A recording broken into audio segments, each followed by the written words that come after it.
Welcome to another episode of Disguised Coverage. I am Anthony. I'm the host of Disguised Coverage, the show bringing you quality content and objective analysis, explaining the whys and the hows behind the whos and the whats. Find Disguised Coverage on Apple Podcasts, Spotify, YouTube, Facebook. Find me on Twitter at pro__ant. That's pro2_ANT. Give me a like and a follow on Twitter. I will also accept down payments of cash instead of follow. So, whatever, pick your poison on that. I'm cool with whatever. Disguised Coverage is, of course, part of the Cover One Sports Network. Cover One and all the content creators under that umbrella. We are the best content creators when it comes to the Buffalo Bills in that community. Check us out. Same podcast locations, platform locations, streaming locations as Disguised Coverage.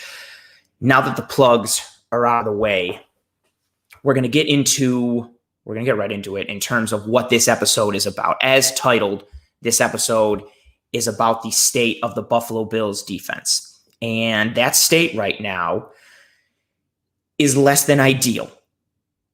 It hasn't been good the last couple of weeks, but in this episode, we're going to put some things into perspective in terms of breaking down each level of the Buffalo Bills defense: defensive line, linebackers, secondary, what's worked, what hasn't, putting some things into context in terms of why we're seeing the results that we've seen over the last several weeks. As always, for those of you who are riding with me live here on YouTube or wherever you're watching live and streaming, feel free to comment, throw some thoughts in there. I try to get to anything and everything that I can. I appreciate everybody listening, watching, whether it's live or after. I appreciate all you guys. So feel free to throw the comments in there. It's one of my favorite parts of doing the live streaming. That's awesome.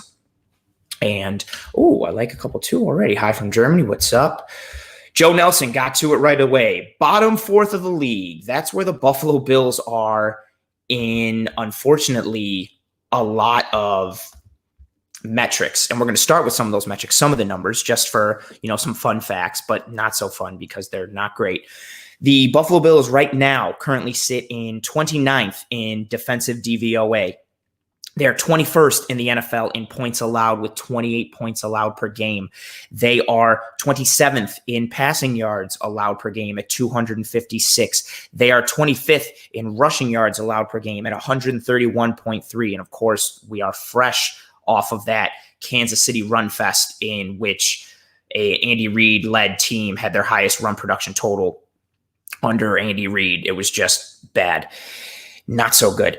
And we've seen struggles from the Bills defense that we didn't anticipate seeing coming into this year. I think one of the bright spots for this team, one of the most successful parts of this team that we were anticipated to see was the defense. The biggest question marks were around Josh Allen, were around Stephon Diggs. How would the offense gel? How would the line look? But mainly, what would Josh Allen do? Because the thought was, well, the defensive line is going to be solid. Like the linebackers are going to be solid. The secondary is going to be solid. We don't need to worry about any of that. We got Trey White. We got Tremaine Edmonds. Ed Oliver's going to get better. All these playmakers at each level. I don't think there was any worry. I don't think there was any thought in terms of, well, what happens if the Bills defense isn't good? And just reading off the numbers right there, and as Joe Nelson indicated with his comment when we first started here, they are in the bottom fourth of the league in a lot of statistics and a lot of metrics. And they're in the low 20s. Well, I should say high 20s because you're going to reverse order there. They're not doing well. Again, 28 points per game allowed, 256 passing yards per game allowed, 131 rushing yards per game allowed. They're blowing coverages. They're leaving guys wide open. They're having ugly losses. They're doing things that aren't characteristic of the Bills defense. And I want to pull up a comment here by Don Burt. I'm so confused about this defense. I have no answers. I want to put something into perspective quickly on the Bills defense because I know it's been bad. But within the last couple of games, because again, this is when it all started to fall off a bit, the loss to Tennessee and the loss to Kansas City. Those were losses, which are never fun, and they were bad losses. And I guess in theory, the Bills could have lost better and not been beat up as much against Tennessee or just owned on the line of scrimmage against Kansas City. But at the end of the day, the Bills have lost only 2 games. They're 4-2. And the 2 games that they lost were to the 2 teams that went to the AFC Championship last year. Again, you want to, test your mettle against the best of the best. And so it's not good to lose against 2 of the better teams in the conference. but it is 2 losses to 2 good football teams. They're well coached. They have good talent on both sides of the ball, and they execute well. And the Bills, they didn't bring their best in either game, and they lost. And I also think something that's key to point out in these last couple of Bills losses is the Bills have gone into their game plan against the Titans and against the Chiefs and against the Raiders to a degree with a primary focus on defense and then a secondary focus on defense. The primary focus in the Kansas City game was don't get beat by the big play. Don't get beat over the top by Tyreek Hill and Mecole Hardman and Demarcus Robinson. Don't let Mahomes gash you for chunk plays and 25 yards here and 35 yards here. Don't get beat by that. And they didn't get beat by that.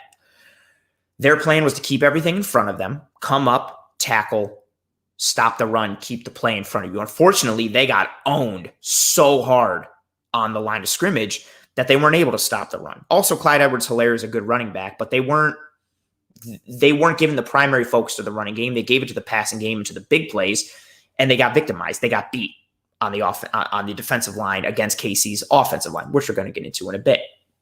But that primary focus was stop the big plays. In the Titans game, primary focus, stop Derrick Henry. Don't let Derrick Henry beat you. Make Ryan Tannehill beat you. Problem? Ryan Tannehill beat us. Also contributing to that was Tre'Davious White was out for that game. Also contributing to both of these past 2 games is that Matt Milano was out. Tremaine Edmonds is still a little bit banged up.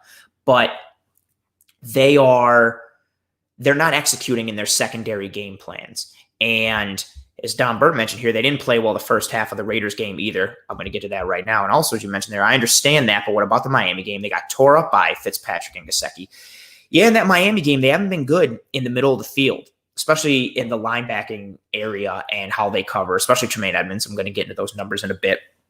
But the Raiders game, that's a perfect segue, and that's why I bring up that comment. Well, it's a good comment, and it segues to what I want to do. The Raiders game, almost the same focus as the Titans game when it came to the Bills defense. Stop Josh Jacobs. Don't let Jacobs beat you. Make Derek Carr beat you. Derek Carr had a good game. Derek Carr's strength is that intermediate passing area, almost kind of like Ryan Fitzpatrick. Very successful in that 0 to 19 area. And Carr made good throws. Ryan Fitzpatrick made good throws. There were guys running wide open. And something to consider also in that Raiders game, I know we won that game, and so some things got swept under the rug a bit. But the turnovers were really the story of the game against the Raiders. The Raiders moved the ball well. They got yards. They had some chunk plays. They had that very long touchdown that got called back in the first quarter. The Raiders offense took the Bills defense for a ride up and down the field, but they didn't execute on touchdowns all the time in the red zone. They got field goals. They got 3 when they could have got 7, which has killed the Bills before. And they turned the ball over. And the turnovers negated some of the yardage that the Bills defense gave up, and the Bills came away with that win. But again, the primary game plan for each game, the Bills have been somewhat executing. The problem is they're not executing that secondary game plan, and they're losing in those areas. All is not lost. Again, we are 4-2. We've lost to 2 good football teams, the 2 finalists in the AFC East last year, the AFC Conference, I should say, last year.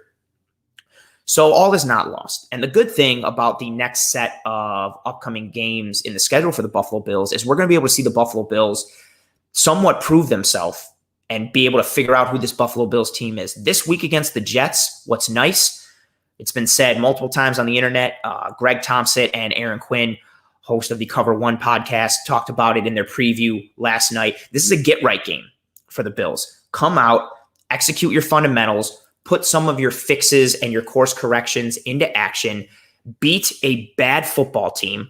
Let's not overreact either way. If the Bills come out and don't win 40-0, let's not freak out. If they do come out and win 40-0, let's not act like everything is fixed. Let's pump the brakes either way. That was for you, Aaron Quinn. This is a get-right game. Get right in terms of your scheme and your execution. Get right in terms of health. I would like to see Matt Milano not play in this game so he can continue to get healthy. I don't think we need Matt Milano to beat the Jets. Let's get right in this game. And then as we move on, got New England after that. Good football team. That's going to be a good test. Let's see what we can do against New England. Let's see what we can do against the Seattle Seahawks, one of the best offenses in the NFL.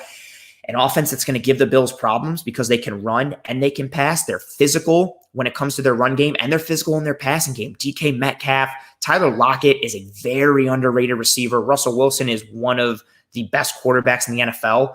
Another good test for the Bills. And then the Bills face the Arizona Cardinals, who may not be a tremendous team or a team that a lot of Bills fans are scared of, but Hopkins is awesome. Kyler Murray has been doing tremendous things on offense. And for my fantasy team, they look to have fixed some things in the running game, and they have an opportunistic defense. Budda Baker is one of the best players in the NFL, somebody that I wanted the Bills to get for a long time in that draft. But long story short, the Bills are going to be able to prove themselves over the next several weeks, and we're going to be able to find out who they are. So all is not lost. Again, COVID offseason, no preseason, weird training camps, weird schedules and gelling of teammates and schemes and coaches and everything.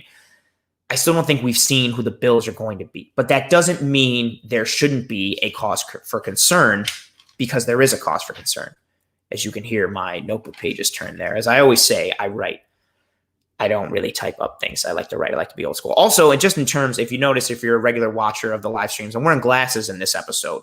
I normally don't, but the Bills have lost 2 in a row, and I am superstitious. I'm not superstitious, but I am a little stitious, Michael Scott.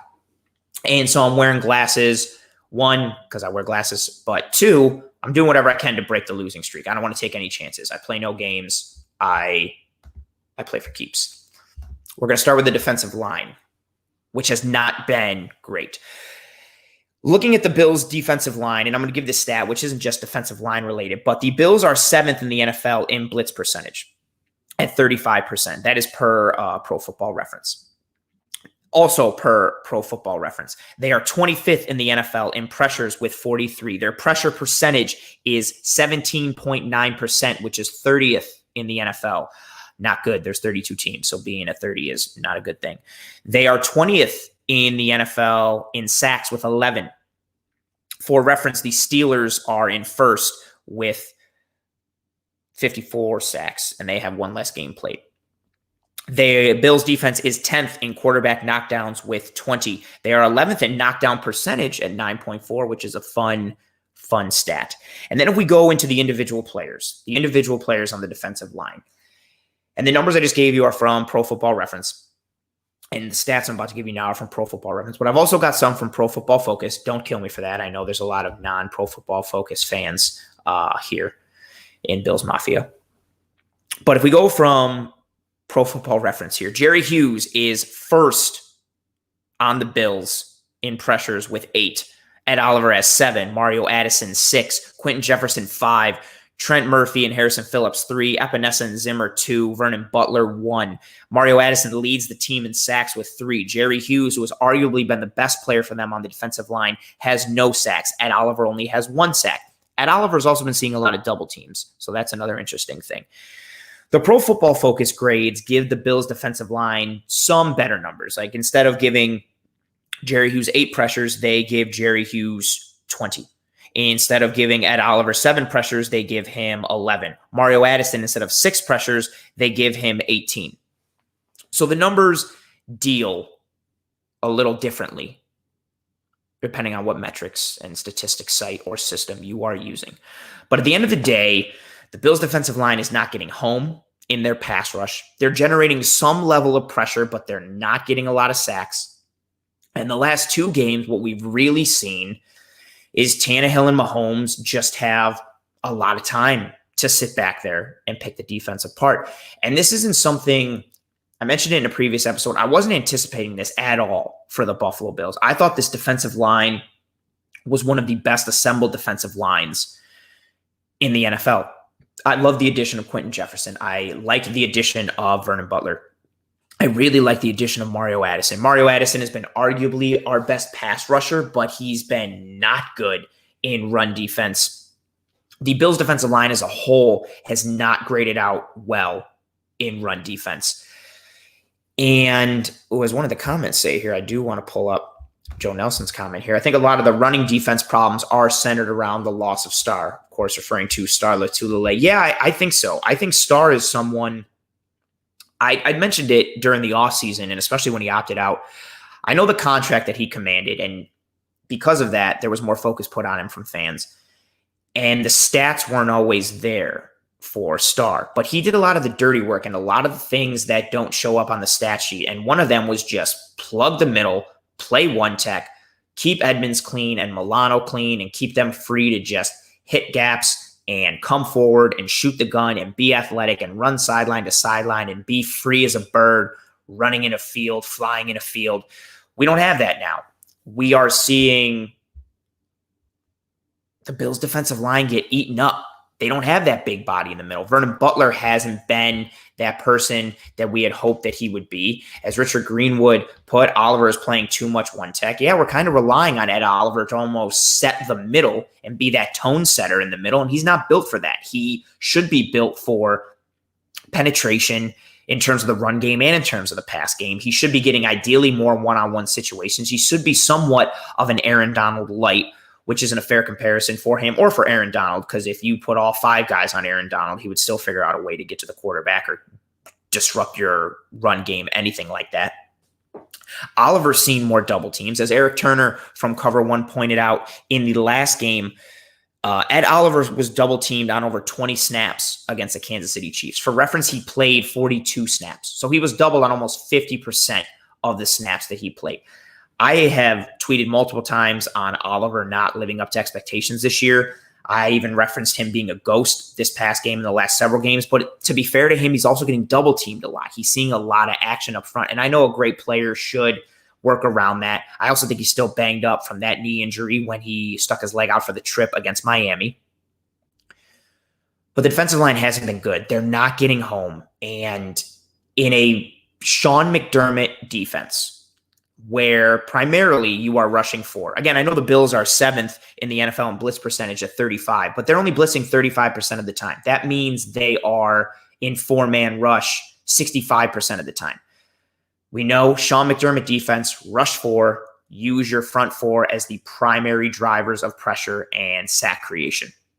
And if you're not getting that from your front 4 in a Sean McDermott defense, you are going to struggle. And we are seeing the Bills struggle mightily because of that front 4 and their lack of pressure. Now, I would like to see sacks, but just because you're not getting sacks doesn't mean you're not being an effective defensive line. I think Jerry Hughes is an example of that. I know he has no sacks, but he has been solid to a degree in generating pass pressure and causing some level of chaos in the backfield. I don't think you always have to get home. Yes, in a perfect world, you get the sack, but pressure and making life uncomfortable for a quarterback in the pocket, out of the pocket, just uncomfortable in general is a very acceptable thing and a very good thing. And I'm fine with that. Just get some pressure. The Bills don't have to come away and get 5 sacks a game, but they should get a lot of knockdowns. They should get a lot of hits. They should get some hurries. They should get some pressures. The quarterback's jersey should be dirty, or I guess if you're playing on turf, it should have some tire marks in it, or it should be ripped up a little bit. Just something to show that you have been in the QB's face and you've been making life difficult for him. And we're not seeing that. Again, if we want to go off of Pro Football References metrics, they're not getting any pressures. Even if you go off of Pro Football Focus, if Jerry Hughes is leading the team in pressures with 20, according to Pro Football Focus, that's 22nd in the NFL. Mario Addison's 18 pressures, according to Pro Football Focus, would put him at 30th in the NFL. Ed Oliver would be 76th. Quentin Jefferson would be 76th. Trent Murphy is 138th. Harrison Phillips is 156th. AJ Epinesa is 180th. Again, pressure. Sacks are fantastic, but even if you're not getting home to that degree, pressures are still okay. They're not even getting pressures. And that is a large factor of what is hurting the Bills. And I've seen in a lot of the comments, I don't want to pull up any one comment because several of you guys have said the same thing. Yeah, we're not sealing the edge at times. We're losing contain in the run game. Mario Addison in the Chiefs game, I loved the spin move that he had to get that sack on Patrick Mahomes. I retweeted it earlier today. It was a fantastic move. But then in the run game, he's not setting the edge. He's throwing shoulders and elbows trying to bring down Clyde Edwards-Helaire instead of going for the wrap-up or getting a body on the running back, and he's just getting run through left and right.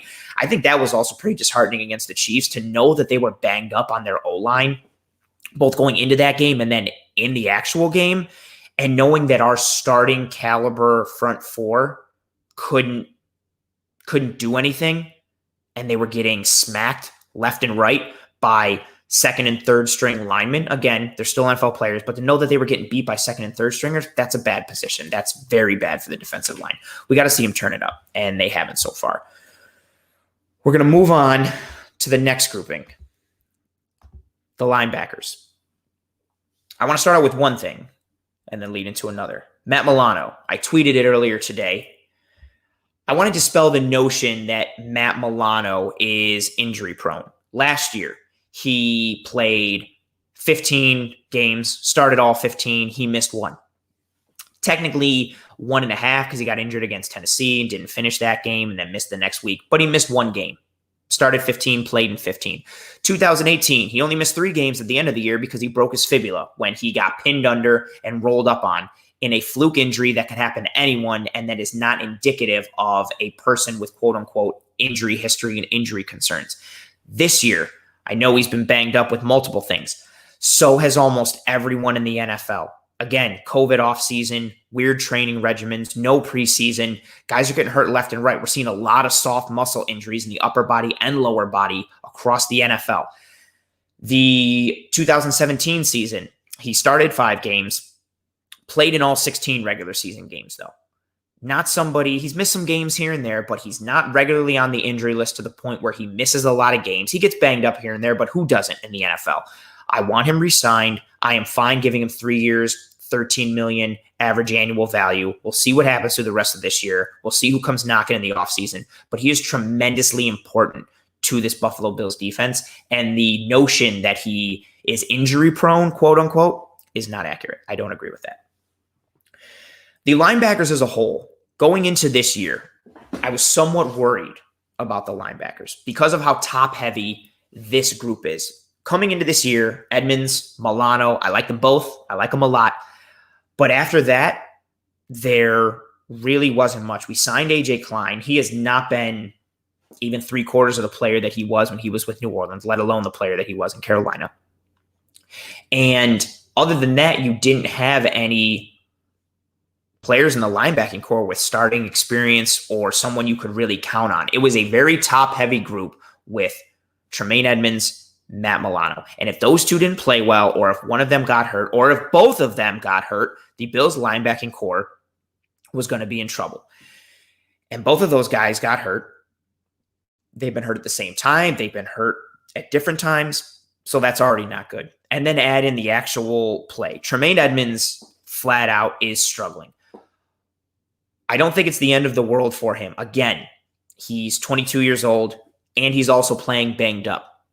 That being said, I think he's struggling with the mental part of the game. I think it's too soon to call for a position change, as many people are. I know there is the call for moving to outside linebacker, or people were coming out saying, you know, he was all potential coming out of Virginia Tech. I never thought he could be a middle linebacker. He's not going to make it. He's not going to hack it. We shouldn't give him his 5th-year option. All these definitive and declarative statements that are being made about Tremaine Edmonds, I still think it's too soon to make a declarative or definitive statement about him one way or the other. But I will say he's not playing good. I tweeted out a clip from the Chiefs game. It was the 4th and inches clip in which Williams scored the touchdown. And it's a misdirection. Kelsey's lined up to the left of Mahomes, and Kelsey goes right. Mahomes hands it off to Williams. And the defensive line crashes on the side where Kelsey goes to. And then Edmonds also has A.J. Klein on his side. So Klein comes up to fill, in addition to the defensive line crashing that same hole. Edmonds starts on the other side, goes up, the hole where Williams runs through for the touchdown. But at the last minute, he jumps to the other side of the center, to the other A gap. Williams goes right through the hole, scampers for a touchdown.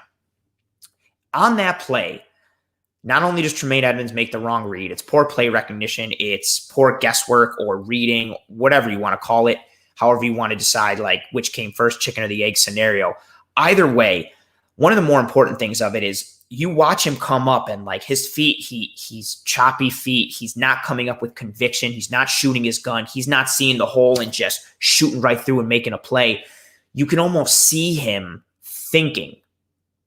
You're watching him play, and you can see that he's not just playing. You can see that he's thinking as he's playing. And you can't do that in the NFL, or at least all the time. The NFL players are so good and they execute so well and they're so fast.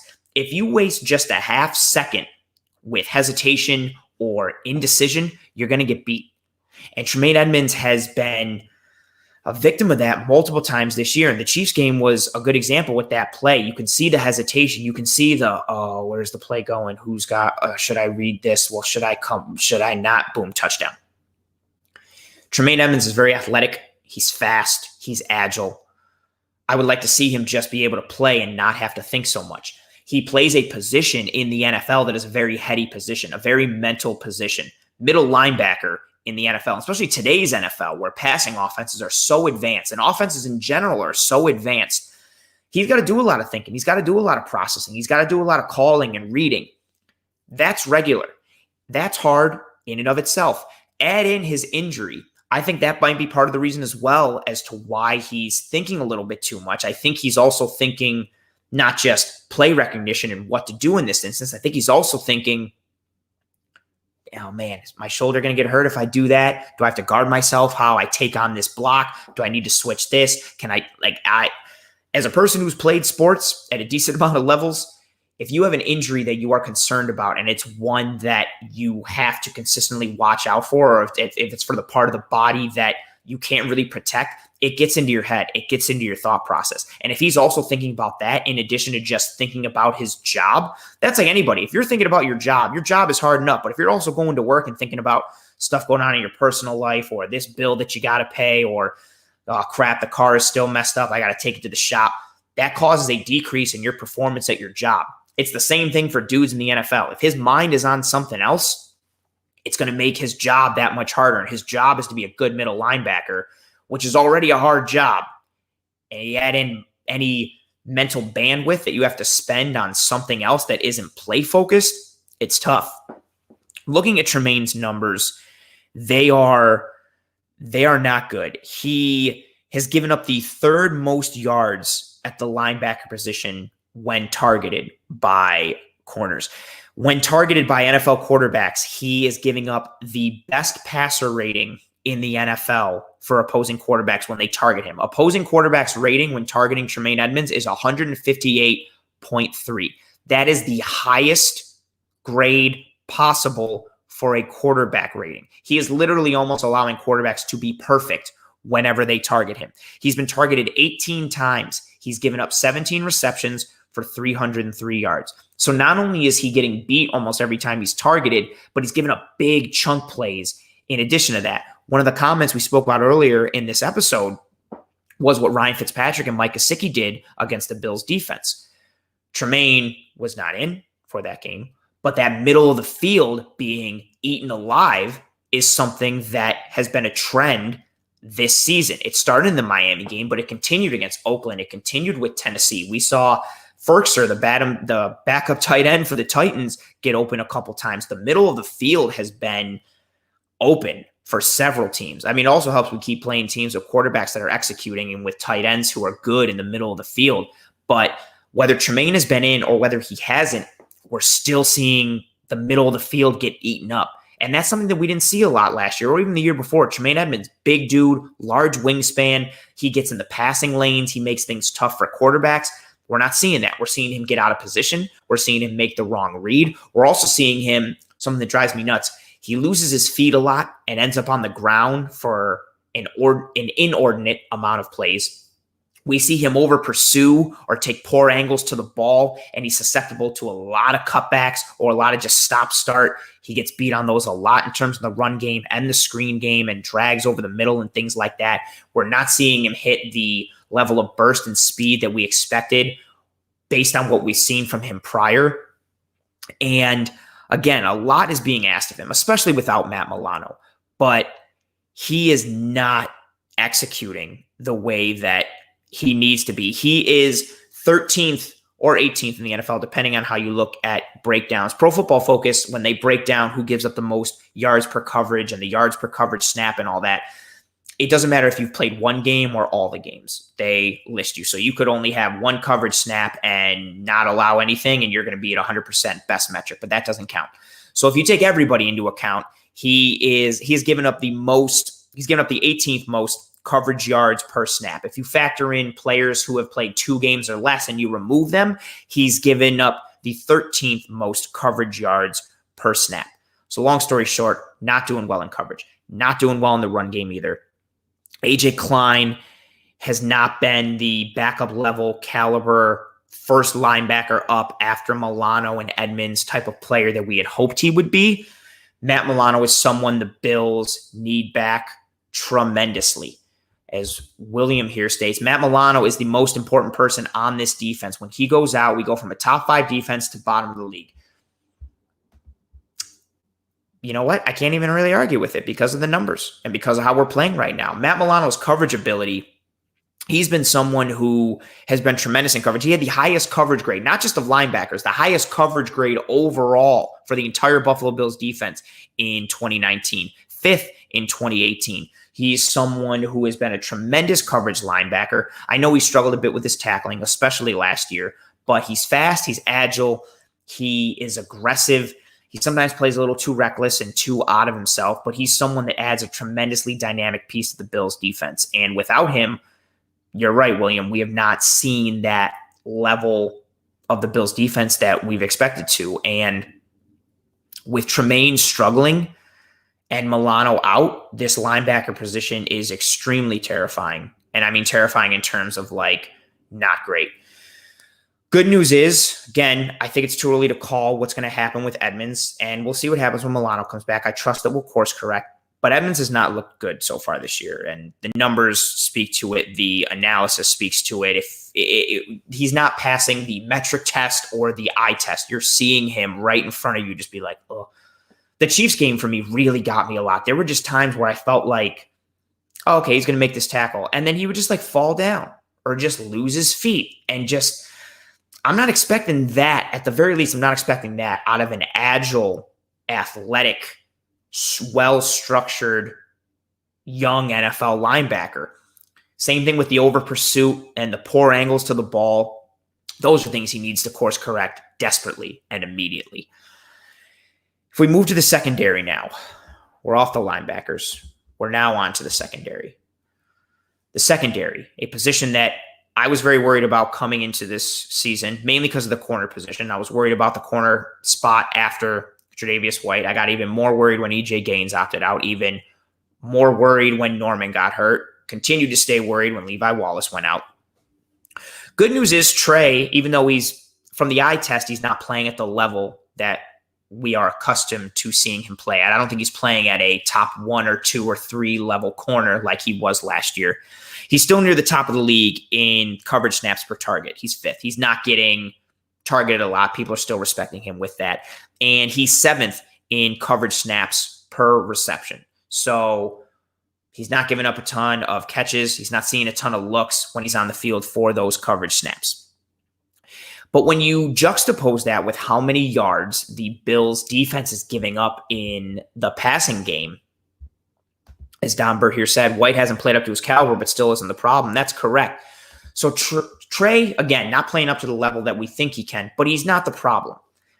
With how many yards the Bills are giving up in the passing game, every game, and the fact that Trey is near top of the league in coverage snaps per reception, and when I say top of the league, I mean he's not giving up a lot of receptions per coverage snap.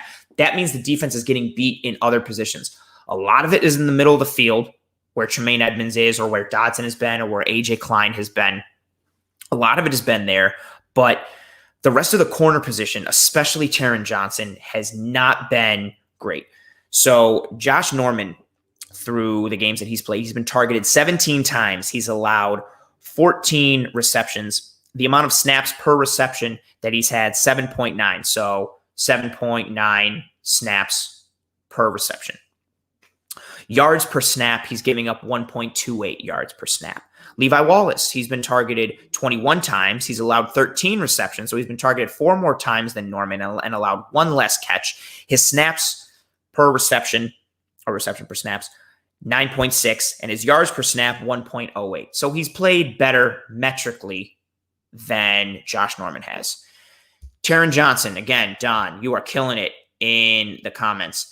Taron Johnson was horrible. Taron Johnson is horrible. He has not played good. He's been targeted 38 times this year. He's given up 31 receptions. His snaps per reception, 6.1. So for every 6 snaps he takes, he gives up a reception. His yards per snap, he's giving up 1.94 yards per snap.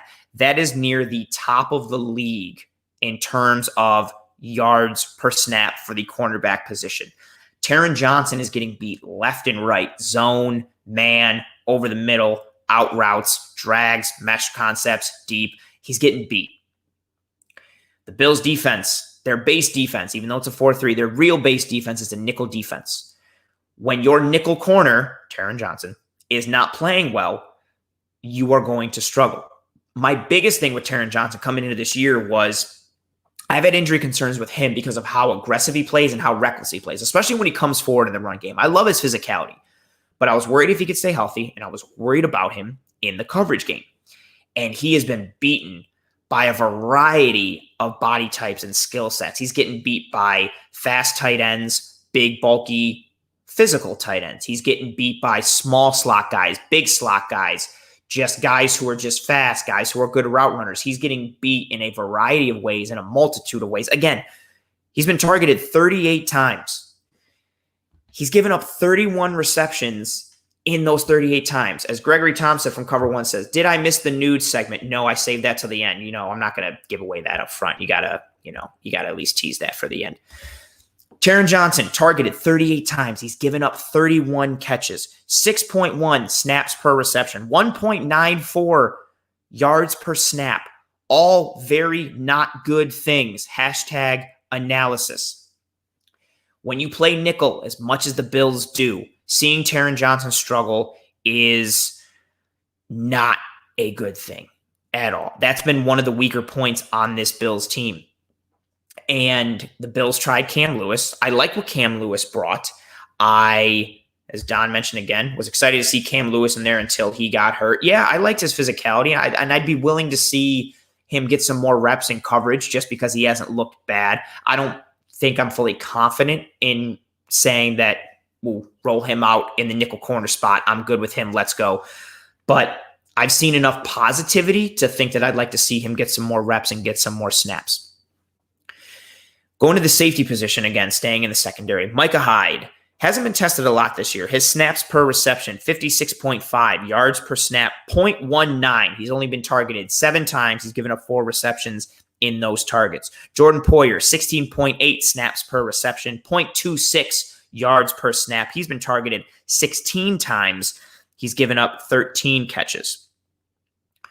Hyde and Poyer haven't played to an ideal level, especially last game with the personal foul, undisciplined penalty that Poyer had. But Poyer's been one of our better players. Hyde as well. I think they have been somewhat of a calming factor back there. I know they're not playing to the level of one of the best safety tandems in the NFL, but they're cleaning up a lot of the mess that the linebackers are leaving, that the slot corner is leaving. They're coming up. They're making tackles. Poyer's been our highest graded defender for a majority of the year.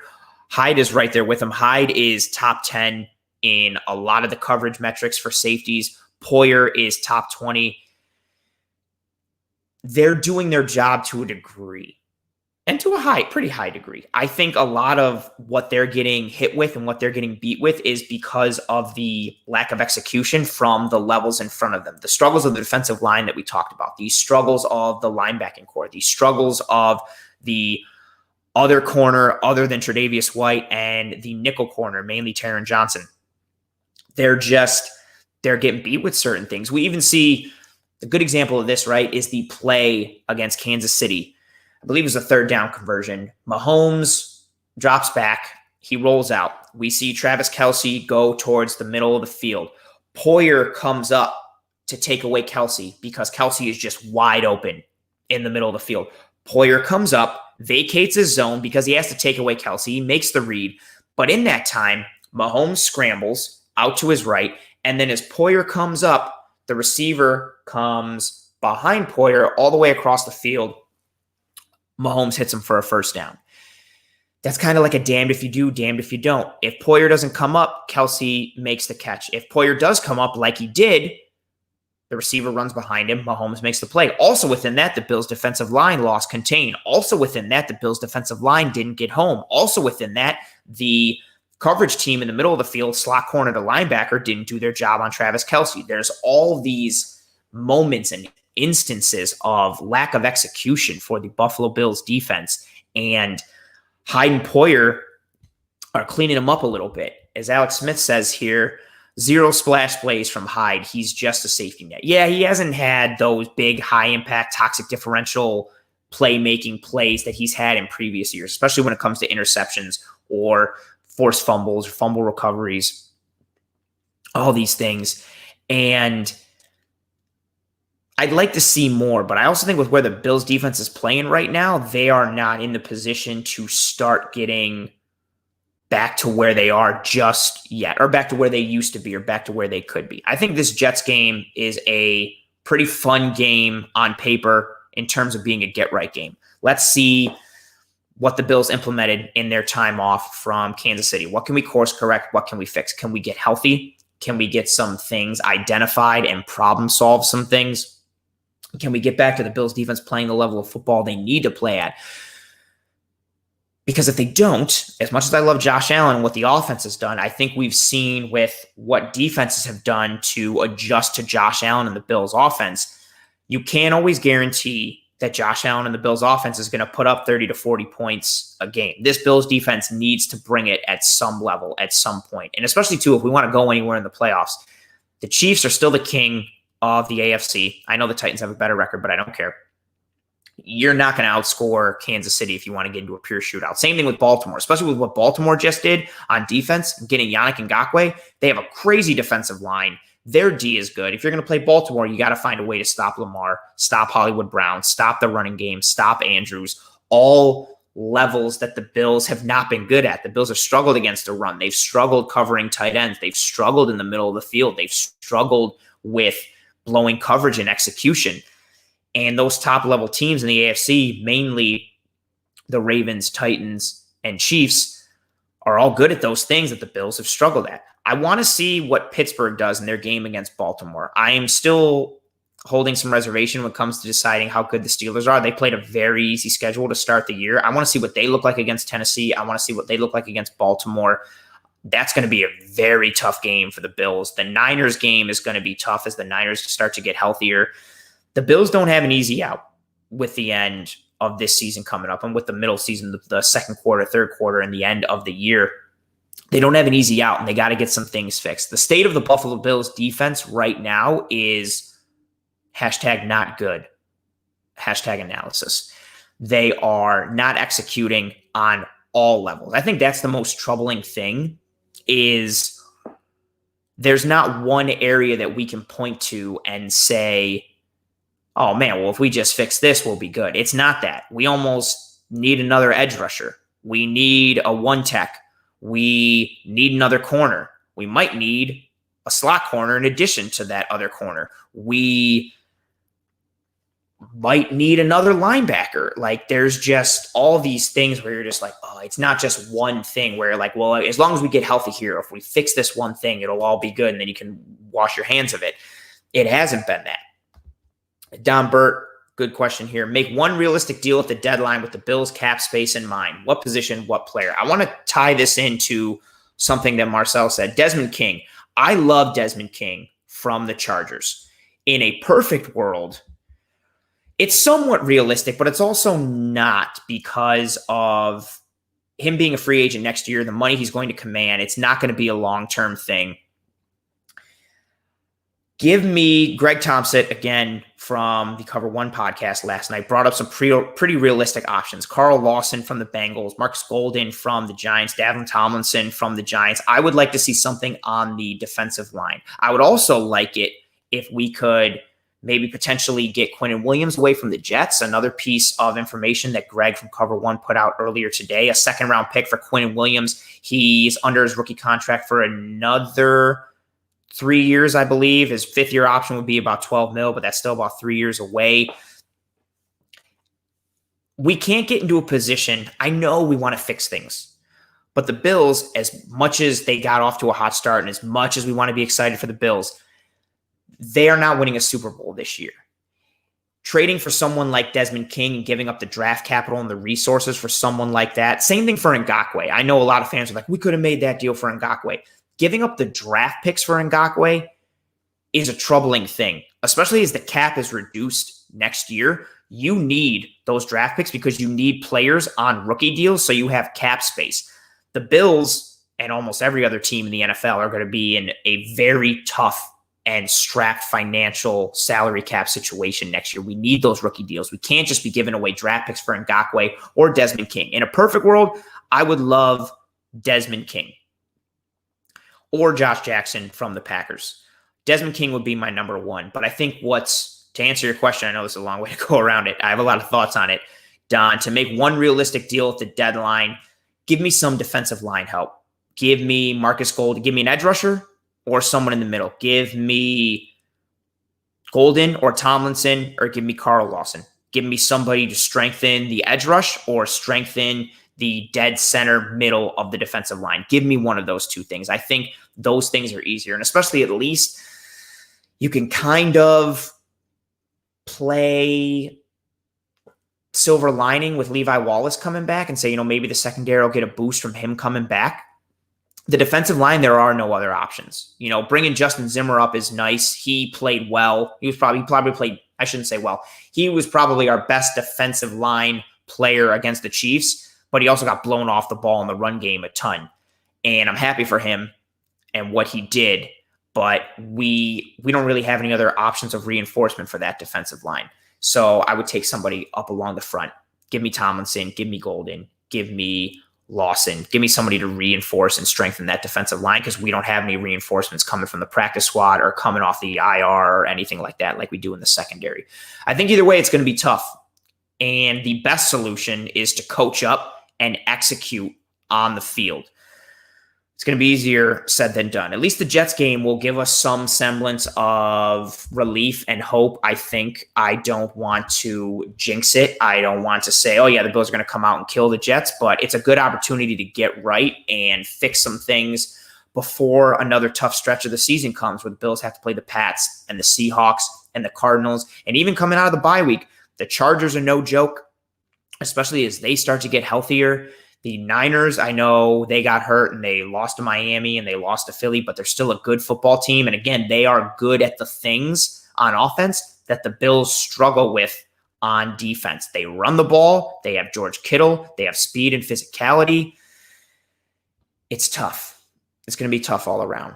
But this is the end of this episode, you guys. This is the end of the state of the Buffalo Bills defense. That's why for those of you watching the live stream or watching the video, it says toodles, you guys. That means we are on our way out. I want to thank everyone for watching this episode. I want to thank everyone for listening to this episode, however you are, whatever platform, streaming, podcast, whatever you're doing right now, later, a week from now, a year from now, 25 years from now, or 25 years in the past. If you discover time travel, that would be awesome.